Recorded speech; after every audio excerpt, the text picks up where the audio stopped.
ಒಂದು ನಾಡಿನ ಕಲೆ, ಸಾಹಿತ್ಯ, ಸಂಸ್ಕೃತಿ, ಪರಂಪರೆಗಳಿಗೆ ಕೊಂಡಿಯಾಗಿ ಭಾವ ತುಂಬುವುದು ಭಾಷೆ. ಈ ನಿಟ್ಟಿನಲ್ಲಿ ದೇಶದಲ್ಲಿಯೇ ಶ್ರೀಮಂತ ಭಾಷೆಯಾಗಿ ನಮಗೆ ಸಾಹಿತ್ಯ, ಸಂಸ್ಕೃತಿಯ ಭಾವವಾಗಿ ಜೀವ ತುಂಬುತ್ತಿರುವುದು ನಮ್ಮ ಹೆಮ್ಮೆಯ ಕನ್ನಡ ಭಾಷೆ.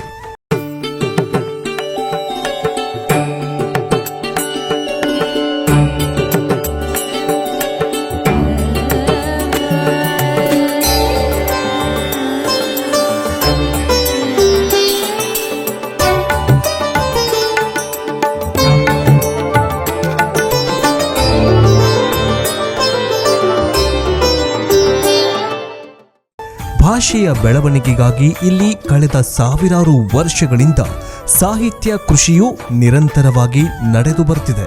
ಕೃತಿ ಕಾವ್ಯಗಳ ಸಂಗಮವಾಗುತ್ತಿದೆ. ಸಾಹಿತ್ಯ ವೇದಿಕೆಗಳು ನಿರ್ಮಾಣವಾಗ್ತಿವೆ. ಗೋಷ್ಠಿ ಸಮ್ಮೇಳನಗಳು ಆಯೋಜನೆಗೊಳ್ಳುತ್ತಿವೆ. ನಾಡು ನುಡಿಯ ಆಧಾರದ ಮೇಲೆ ಇಲ್ಲಿ ಕನ್ನಡ ಮನಸ್ಸುಗಳ ಜೀವ ಭಾವಗಳು ಬೆರೆಯುತ್ತಿವೆ.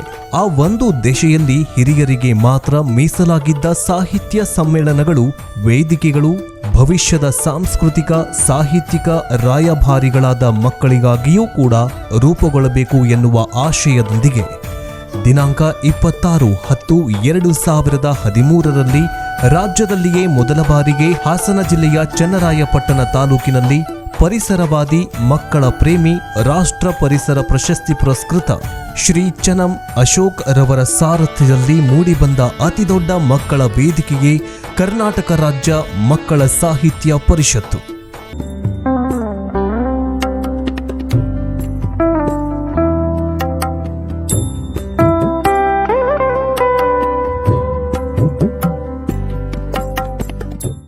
ಮಕ್ಕಳ ಸಾಂಸ್ಕೃತಿಕ ಮತ್ತು ಸಾಹಿತ್ಯಿಕ ವೇದಿಕೆಯಾಗಿ ಸ್ಥಾಪನೆಯಾಗಿ ಯಶಸ್ವಿ 10 ವರ್ಷಗಳನ್ನು ಪೂರೈಸಿದ ಸಂದರ್ಭದಲ್ಲಿ ಸಂಭ್ರಮವನ್ನ ಆಚರಿಸಿಕೊಳ್ತಾ ಇರುವ ಸಂತಸದ ಸಂಗತಿಯಾಗಿದೆ.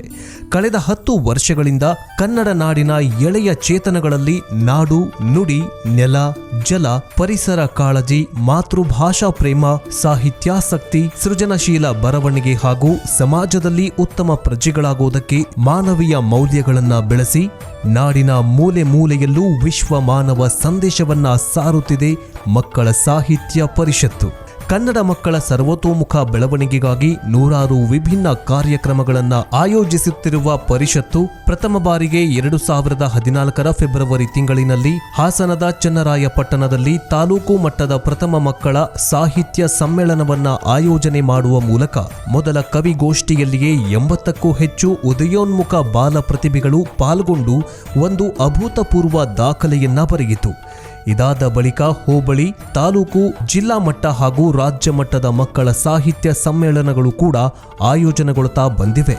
ಮಕ್ಕಳ ಸಾಂಸ್ಕೃತಿಕ ಮತ್ತು ಸಾಹಿತ್ಯಿಕ ಬೆಳವಣಿಗೆಯ ದೃಷ್ಟಿಯಲ್ಲಿ ಬೆಳೆಯುತ್ತಾ ಬಂದ ಪರಿಷತ್ತು 2019ರಲ್ಲಿ ಹಾಸನದಲ್ಲಿ ಆಯೋಜಿಸಲಾಗಿದ್ದ ಪ್ರಥಮ ಅಖಿಲ ಭಾರತ ಕನ್ನಡ ಮಕ್ಕಳ ಸಾಹಿತ್ಯ ಸಮ್ಮೇಳನದ ಸಂದರ್ಭದಲ್ಲಿ ನೂರಾರು ಮಕ್ಕಳ ಕಲಾ ತಂಡ, ಜಾನಪದ ನೃತ್ಯ ವೈಭವದ ಸಹಿತವಾದ ಸಮ್ಮೇಳನಾಧ್ಯಕ್ಷರ ಮೆರವಣಿಗೆ, ವಿಚಾರ ಸಂಕಿರಣ, ಸಂವಾದ, ಸಾಂಸ್ಕೃತಿಕಗಳಿಗೆ ಸಾಕ್ಷಿಯಾಗುವುದರ ಮೂಲಕ ಸುಮಾರು 20,000ಕ್ಕೂ ಹೆಚ್ಚು ಮಕ್ಕಳು ಗಣ್ಯಾತಿ ಗಣ್ಯರ ಸಾಹಿತಿಗಳ ಕನ್ನಡ ಸಹೃದಯ ಮನಸ್ಸುಗಳಿಗೆ ಮುದವನ್ನ ನೀಡಿತ್ತು.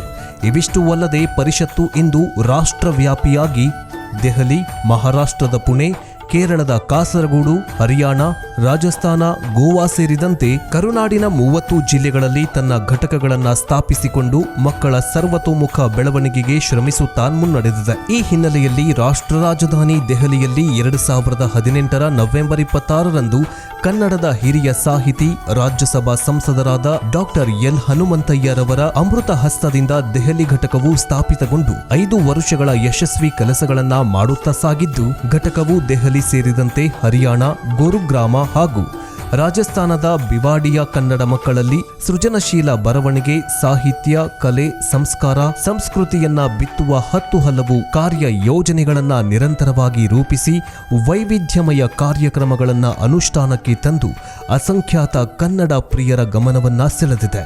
ಈವರೆಗೂ ಹಲವಾರು ಚಿನ್ನರ ಕನ್ನಡ ಕಲರವ, ಚಿನ್ನರ ಅಂಗಳ, ಕವಿಗಳ ಸ್ಮರಣೆ, ಶೈಕ್ಷಣಿಕ ಪರಿಸರ ಪ್ರವಾಸ, ದೇಶವೊಂದು ಭಾಷೆ ನೂರು, ಸಮ್ಮೇಳನ, ಸವಿನೆನಪು, ನುಡಿ ಕನ್ನಡ, ನಡೆ ಕನ್ನಡ ರಾಜ್ಯೋತ್ಸವ ಕಾರ್ಯಕ್ರಮ, ಪುಸ್ತಕ ವಂದನೆ, ಬಸವಣ್ಣ ಸ್ಮರಣೆ, ಕುವೆಂಪು ನುಡಿ ನಮನ, ಸೃಜನಶೀಲ ಕಾರ್ಯಾಗಾರ ಇನ್ನೂ ಹಲವಾರು ಕಾರ್ಯಕ್ರಮಗಳನ್ನು ಯಶಸ್ವಿಯಾಗಿ ಏರ್ಪಡಿಸಿ ಕನ್ನಡೇತರ ಪ್ರದೇಶದ ಕನ್ನಡ ಮಕ್ಕಳಲ್ಲಿ ಮಾತೃಭಾಷಾಭಿಮಾನ ಜೊತೆಗೆ ಸಾಹಿತ್ಯಾಸಕ್ತಿಯನ್ನೂ ಬೆಳೆಸಿ ಉತ್ತಮ ವ್ಯಕ್ತಿತ್ವವನ್ನ ರೂಪಿಸಿಕೊಳ್ಳುವಲ್ಲಿ ಪರಿಷತ್ತು ಪರಿಣಾಮಕಾರಿಯಾಗಿ ಕಾರ್ಯನಿರ್ವಹಿಸುತ್ತಿದೆ.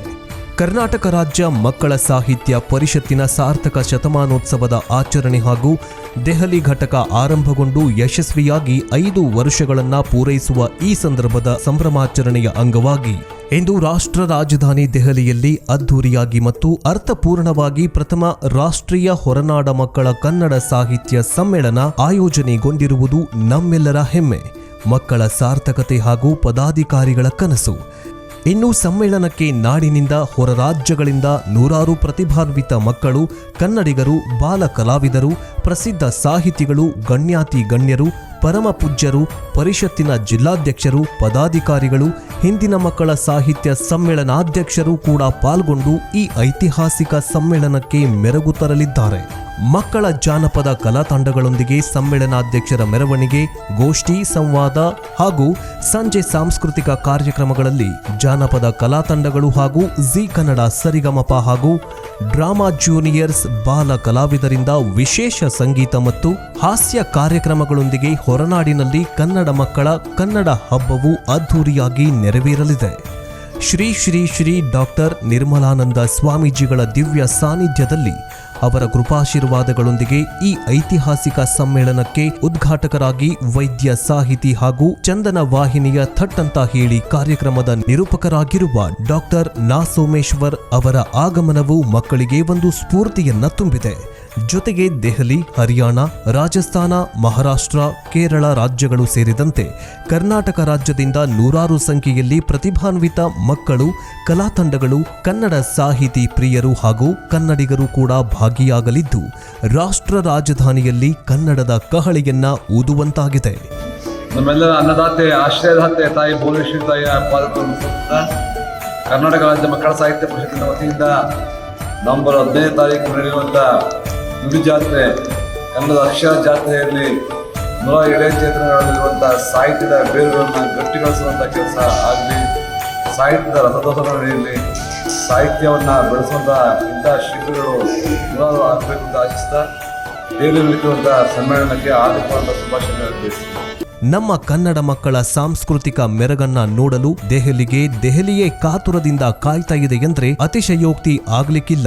ಒಟ್ಟಾರೆಯಾಗಿ ಮಕ್ಕಳ ಸಾಹಿತ್ಯ ಪರಿಷತ್ತು ನೂರಾರು ಯೋಜನೆಗಳೊಂದಿಗೆ ತನ್ನ ವಿಭಿನ್ನ ಕಾರ್ಯ ಯೋಜನೆಗಳ ಮೂಲಕ, ಸಮಾರಂಭಗಳ ಮೂಲಕ ಭವಿಷ್ಯತ್ತಿನ ಭವ್ಯ ಕನ್ನಡ ಭಾಷಾ ಪರಂಪರೆಯನ್ನ ಹೊತ್ತೊಯ್ಯುವ ಮಕ್ಕಳ ರಾಯಭಾರಿಯಾಗಿ ಕೆಲಸ ಮಾಡ್ತಿದೆ. ಸರ್ಕಾರಗಳು ಮಾಡಬೇಕಾಗಿರುವ ಗಮನಾರ್ಹ ಕೆಲಸಗಳನ್ನ ಇಂದು ಪರಿಷತ್ತು ಮಾಡುತ್ತಿರುವುದು ಇತರೆ ಸಂಘ ಸಂಸ್ಥೆಗಳಿಗೆ ಹೊಸ ಆಲೋಚನೆಗಳನ್ನ ನೀಡಿದೆ.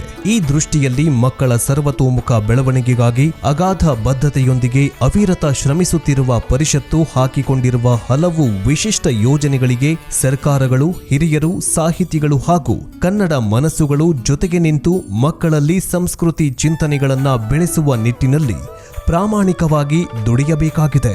ಮಕ್ಕಳಿಗಾಗಿಯೇ ಮೂಡಿಬರುತ್ತಿರುವ ಈ ವಿಶೇಷ ಐತಿಹಾಸಿಕ ಸಾಹಿತ್ಯ ಸಮ್ಮೇಳನದ ಹಲವು ಪ್ರಮುಖ ಜವಾಬ್ದಾರಿಗಳನ್ನ ಮಕ್ಕಳೇ ಖುದ್ದಾಗಿ ವಹಿಸಿಕೊಂಡಿರುವುದು ಇಲ್ಲಿನ ವಿಶಿಷ್ಟತೆಯೂ ಹೌದು. ಕುಮಾರಿ ಸುದೀತಿ ಅಂಬಳೆ ಸಮ್ಮೇಳನದ ಸರ್ವ ಸಮ್ಮೇಳನಾಧ್ಯಕ್ಷರಾಗಿಯೂ, ನೂತನ್ ಕೈಗಾಡೆಯವರು ಸಮ್ಮೇಳನದ ಸಹ ಅಧ್ಯಕ್ಷರಾಗಿಯೂ ಕೂಡ ಸಮ್ಮೇಳನವನ್ನ ಮುನ್ನಡೆಸುತ್ತಿರುವುದು ಈ ಮಕ್ಕಳ ಕನ್ನಡ ಹಬ್ಬಕ್ಕೆ ವಿಶೇಷ ಕಳೆಯನ್ನ ತರುವುದರಲ್ಲಿ ಸಂದೇಹವೇ ಇಲ್ಲ. ಬನ್ನಿ, ಇಂದಿನ ಮಕ್ಕಳ ಪರಿಷತ್ತು ಭವಿಷ್ಯತ್ತಿನ ಕನ್ನಡ ಭಾಷೆಯ ಸಾಂಸ್ಕೃತಿಕ ಸಂಪತ್ತು ಎಂದು ಮುನ್ನಡೆಸೋಣ. ಪರಿಷತ್ತಿನೊಂದಿಗೆ ಕೈಜೋಡಿಸಿ ಕನ್ನಡದ ಶ್ರೀಮಂತ ಭಾಷಾ ಪರಂಪರೆಯನ್ನ ಅರ್ಥಪೂರ್ಣವಾಗಿ ಮುನ್ನಡೆಸುವ ಸಾರ್ಥಕತೆಯಲ್ಲಿ ಪಾಲುದಾರರಾಗೋಣ. ಜೈ ಹಿಂದ್, ಜೈ ಭುವನೇಶ್ವರಿ, ಜೈ ಕನ್ನಡ.